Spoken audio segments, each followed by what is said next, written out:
ሂጂና ፈልጊ ውጭና የሄደበትን ተከተዩ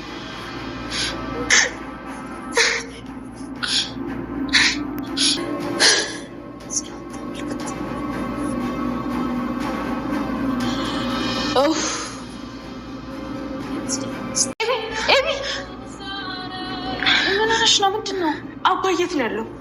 እኔ እንጃ ትኛለሽ እንዴ? እማዬ እኮ ተለያይተናል እያለችኝ ነው። ስልክም አያነሳም እኮ። እና ዝም ብላችሁ ቁጭ ትላላችሁ? እሺ እኔ ምን ላድርግ ኤቢ? በጣም ግራ ገባኝ እኮ። እሺ ዳጣ፣ አሁን አባዬ ጠጥቶ መንገድ ላይ የሆነ ነገር ቢሆንስ? እማዬ እንደሚሄዳት በደንብ ነው የምናውቀው። አባዬ የተከበረ ትዳር ያለው ሰው ነው ዳጣ። አውቃለሁ ኤቢ። ሲጀመር ቅድም አንዳችን መከተል ነበረብን ወጥቶ ሲሄድ። አባዬ አንድ ነገር ቢሆን ጸጸቱ ለሁላችንም ነው። እኔ ምን ላድርግ ኤቢ? በቃ ሲጨንቀኝ ሰላም ጋር ሂጅ ነበር። ሰላም ደግሞ አለቃትም። እናትና አባቴ እንደዚህ እንደሆነ ያደረገችው እሷ ናት። አለቃትም። አንቺ ስም ነው የምትይው ዳጣ። ብቻ አባዬ ሄደን ያው ነገ አብረን ሄደን እናንቃታለን። አለቃትም። ሰላም? አዎ ሰላም ነው። ክስ መሰረትባታለሁ፣ እከሳታለሁ። አባዬን አስገድዳ ደፍሯለች፣ ትዳሩም እንዲፈርስ አድርጋለች። አለቃትም። እሺ ቆይ ዳጣ አትፍርሺ። ምንም የሚያስፈራ ነገር የለም። ኧረ እኔ አልፈራሁም። ምን ያደግኩበት አይደል እንዴ? እንግዲህ አንቺ ግን አባዬን ይቅርታ አላደርግለትም ስትይ አልነበር እንዴ? ምን ነው እንደዚህ ሆንሽ? ሁለት ሁሉ እማዬ ደግሞ የተሳሳለ አይደል እንዴት እንደጎዳት።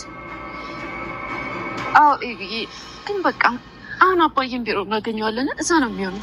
አዎ ይቅርታ አላደርግለትም፣ ግን ደግሞ በቃ ክፉ ነገር እንዲያጋጥመው ደግሞ አልፈልግም። በቃ ችግር የለውም ኤቢዬ፣ አባዬን ቢሮ እናገኘዋለን። ቢሮ ነው የሚሆነው። ምን ይሰራል በዚህ ሰዓት? ብቻ አላውቅም። ወይ ሳክሮ የሆነ ነገር ሆኖ ወይ ደግሞ በቃ አላውቅም። ብቻ እንዴ ኤቢ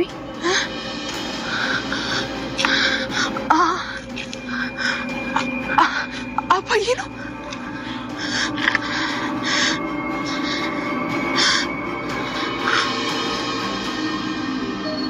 አቶ ደረጀ እንዳሰበችው ኤቢ ከመንገድ ወድቆ ከአስፋልት ዳር አገኘችው። በዚህ የሚያዩት ዳጣና ኤቢ በጣም ተጨንቀው ለመጠጋት እንኳን በፍርሃት ተዋጡ በጨለማው ውስጥ። ወይዘሮ ማርቲና አቶ ደረጀ የመጨረሻ ውሳኔ ተወሰነች። ማርቲም የለበሰችውን ለ25 ዓመት የለበሰችውን ቀለበት አውጥታ ጣለችለት።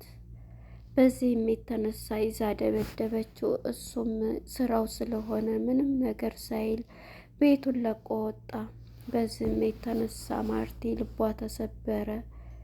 ለ25 ዓመት ያመንኩትና የወደድኩት ባለቤቴ በዚህ አይነት ሳገኘው ከሰራተኛ ጋር ተኝቶ ልጅ ወልዶ ብላ በጣም ተናደደች፣ አለቀሰች። የቤቱ ሰው ሁሉ ተሰበሰበ፣ ሁሉም ተላቀሱ።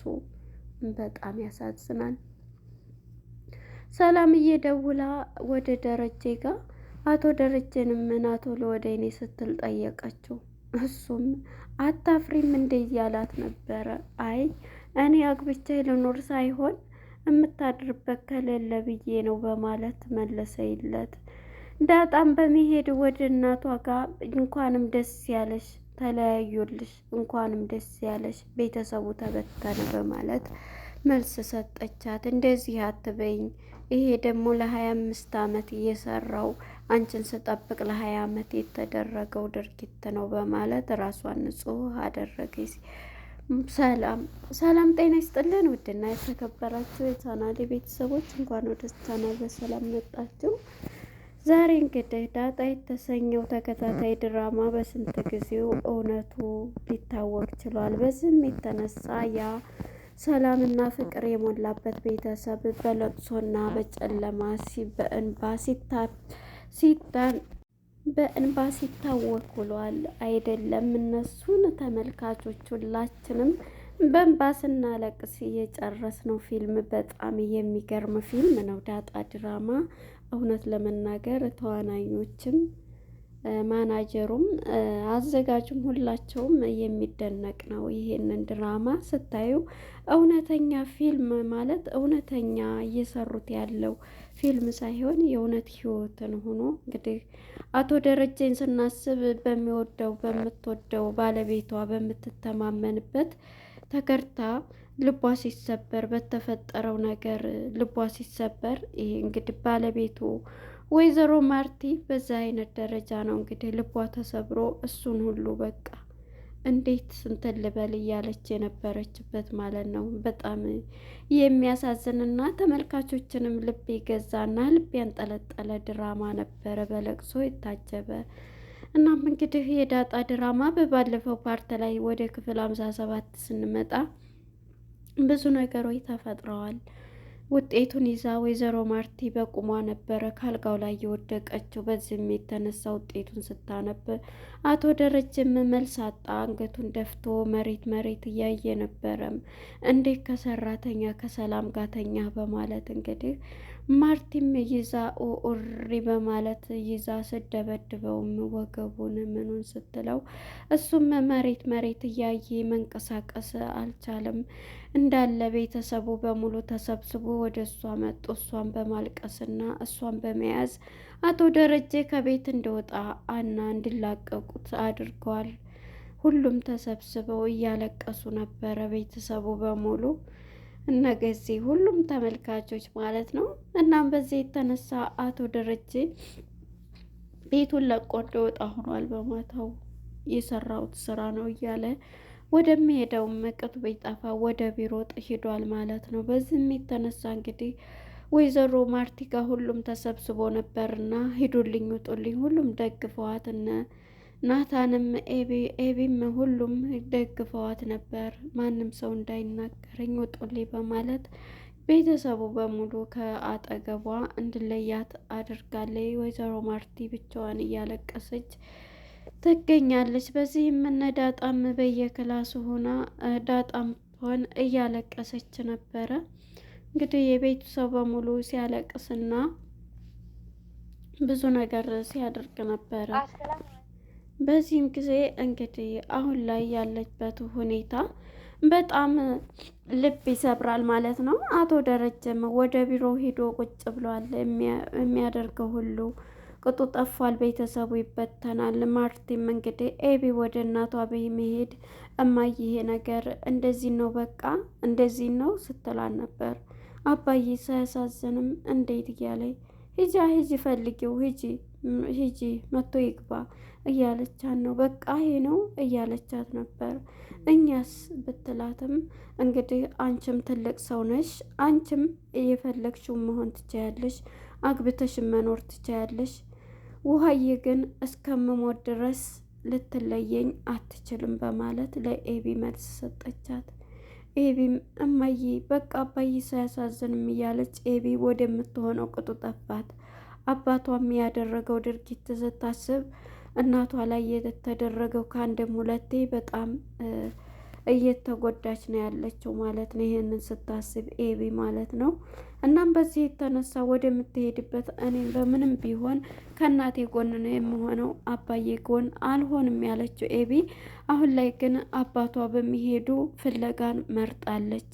ወደ ዳጣ ጋር ስንሄድ ዳጣ ያለችበት ሁኔታ ምንድን ነው ያደረገችው? ዳጣም እንግዲህ ወደ እናቷ ጋር ነው መሄድን የመረጠችው። እናቷ ጋር ሄዳ ሁሉንም ነገር ልታስረዳት ነው የሄደችው ማለት ነው። እናም ቀጥታ ሄዳ ማለት ነው ወደ እናቷ ሄዳ መኪና ውስጥ ሆና ነበረ። እናቷን እንኳንም ደስ ያለሽ፣ ይሄን ነበር የምትወጂው፣ እንኳንም ደስ አለሽ አለቻት። ምንድን ነው የምትየው ብትላትም ይሄው እንኳንም ደስ ያለሽ ይሄ ነበረ። ሁለቱም ተለያዩልሽ፣ ቤተሰቡ ተለያየ። እማዬም ቀለበቱን አውልቃ ጣለችው፣ አባዬም ሞቶ ሄደ በማለት ለሰላም ትነግራታለች። እናትሽ እኮ ነኝ እንደዚህ አትናገርኝ እያለች ሰላምም ቆጣ እያለች ነው እንግዲህ ደግሞ እንደዚህ ያለሽ እንደ እያለች እንግዲህ ኤቢም ማነች ዳጣም ይሄ ብትላት ናታንስ ለምንድን ነው እዚህ የማይገባው ደግሞ እኔ አብልቼ ሰርቼ እንጀራ ጋግሬ አብልቼ ብዙ ነገር እንትን ብዬለት አሁን ደስ ያኮርፈኛል እያለች ነበረ። በመጨረሻ እንግዲህ ዘግታባት ሄዳለች። እናትሽ ነኝ እንደዚህ አትናገሪ፣ እኔ ተለያዩ ብያለሁ እንዴ እያለች ማርቴ ማነች ሰላምም ትታት ትወጣለች ማለት ነው፣ ዳጣን ማለት ነው። ዳጣን በንዴት ትገኛለች እንግዲህ ውሃም እሪ እያለች ነው እና ውሃን ይዛት ወጥታለች ለዛ ማለት ነው ኬክ ልግዛልሽ በማለት በማባበል ይዛት ሄዳለች፣ ወደ ኬክ ቤት ማለት ነው ይዛት ሄዳለች ሁለቱንም። በመጨረሻ እንግዲህ ኤቢ ምንድን ነው ያሰበው እናቷ ጋር በመሄድ እናቷ ኦር እያለች እያለቀሰኝ ነው እና መሬት ለመሬት እየተንከባለለች ኤቢ እንግዲህ እናቷን በመያዝ እማዬ ብላ አቅፋት አብራት ስታለቅስ ነበር። የምትሆነው ቁጡ ጠፋት። በጣም ነው ኤቢ ያሳዘነች። በእርግጥ ሁሉም ነው ያሳዘኑኝ ማለት ነው፣ የቤተሰቡ ሙሉ። የአንድ ሰው መበተን እንግዲህ እምነት ማጣት በጣም ከባድ ነው። እናም በዚህ የተነሳ ኤቢም እናቷን ልታናግራት ተመልሳ ብትሄድም በፍጹም ልታናግራት ፈቃደኛ አይደለችም። እና በቃ እንደዚህ ይሆን እያለኝ ነበር እና አባቷን ፍለጋ ነው የወጣቸው። አባዬ ስትል ኤቢም ዳጣም እያለቀሰኝ ነው ከእናቷ ተመልሳ መታለኝ እና እኔ እንጃ በቃ ወጥቶ ሲሄድ አንድ ሰው መከተል ነበረበት እያለኝ ጠጥቶስ አንድ ነገር ቢሆን መንገድ ላይ ይህ ደግሞ ይህን ከሆነ ጸጸቱን አንችልም ሁላችንም እያለች ኤቢ በጣም በፍለጋ በጨለማ የት ነው ታዲያ የምትሄዱት እያለ ናታንም እሄዳለሁ አባቴን ፍለጋ ብላ ልትሄድ ስትል አንቺ እኮ ግን ከእናቴ ጎን ነው የምሆነው ብለሽ ነበር። አሁንም ከእሷ ጎን ነኝ፣ ግን ደግሞ አንድ ነገር ቢሆን አባቴም ጸጸት አልችልም በማለት እንግዲህ ኤቢ ደግሞም እኮ እኔ ወደ ማደች ሰላም ጋር ሂጄ ነበረ። ምክንያቱም ይኸው ሰላምም ጋር ሂጄ እሷን ደግሞ እኔ አለቃትም ስትል እንግዲህ እናቷ ናትና ዳጣም ትደነግጣለች ማለት ስትላት እሷን ገና ሂደን አብረን እናንቃታለን፣ አባታችን እንደዚህ ያደርጋለች፣ ቤተሰቡን በትናለች፣ እተኛበት ደፍራለች፣ ሰክሮ ደፍረዋለች፣ በዚህ እከሳታለሁ፣ ሂደን ነገ ጧት እናንቃታለን ስትል ዳጣ እንግዲህ ትደነግጣለች ማለት ነው። ምክንያቱም እናቷ ናት ምንም ቢሆን ማለት ነው። እና በዚህ አሁን በይተነሽ ብላ ፍለጋ እየሄደች ነው ያለችው። በዚህም የተነሳ እንግዲህ ዳጣ ፍለጋ ሲሄዱ ወጥተው እየሄዱ ነው ያሉት። አቶ ደረጀም ሰላም ደውላለት ነበርና ስደውልለትም እንግዲህ እሱም ምንድን ፈልገሽ ነው ሲላት እሷ እንኳንም እሱን ልታጽናናው አይ ዳጣ ቀለበቱን እያውጥታ ጣለችው ብላ ዳጣ እኔ ጋ መታ ነበርና ለዛ ነው ስለዚህ ማደሪያ ካጣ ብዬ እና ደግሞ መልሳ አንቺን እንዳገባ ነው ወይንስ ምንድን ነው ይሄንን እምትይ ቢላትም አይ ጋሼ ስትለው አሁንም ጋሼ ብለሽ ነው የምትጠሪ እያላት አታፍሪም እያላት ነበረ። እንግዲህ እኔን ጥፋተኛ እያረክ ነው ስትል ጥፋተኛ ነሽ አላልኩሽም፣ ይሄ ደግሞ ለ20 ዓመት የተደረገው ድርጊት ነው በማለት የእሱ እንትን ነው እያለኝ ዳጣን በጣላችሁብኝ የተፈጠረው ነው ብላ ቁጭ አለኝ። ዳጣ ግን ይሄን ሂደሽ እንድታስረጃት ስትላት ነበረ። ይሄማ ከሆነ ያንቺንም ነው የማወጣው፣ ምክንያቱም እሷን ጥለውብኝ ነው እሱን ጋር ላይ የተኛሁት ብዬ የምናገረው ብላ ቁጭ አለች ሰላም ማለት ነው። እና በዚህ የተነሳ አቶ ደረጀን እንደዚህ ስትለው ጆሮዋ ላይ እየዘጋባት በጣም አታብሪም፣ አይ የምታድርበት ከሌለ እንድታድር ዝመተ ብዬ ነው በማለት ሰላም ጆሮዋ ላይ ይዘጋባታል ማለት ነው። እንግዲህ ኤቢና ዳጣ ፍለጋቸውን ቀጥለዋል።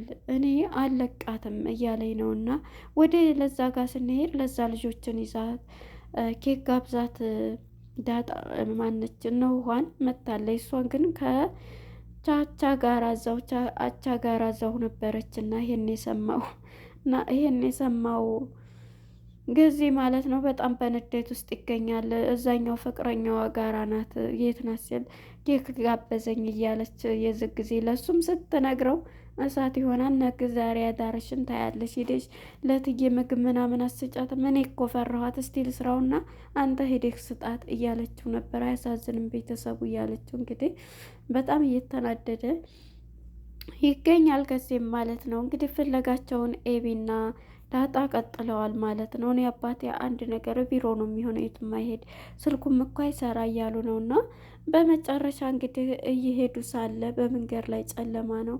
አይዞሽ አትፍሪ እያለቻት ነው ያቺ ኤቢ ፈሪዋ። አሁን ላይ ግን ፍርሃቷን ትታ እኔ ደግሞ ያደግኩበት ነው ለምን እፈራለሁ እያለች ነው ዳጣም ማለት ነው።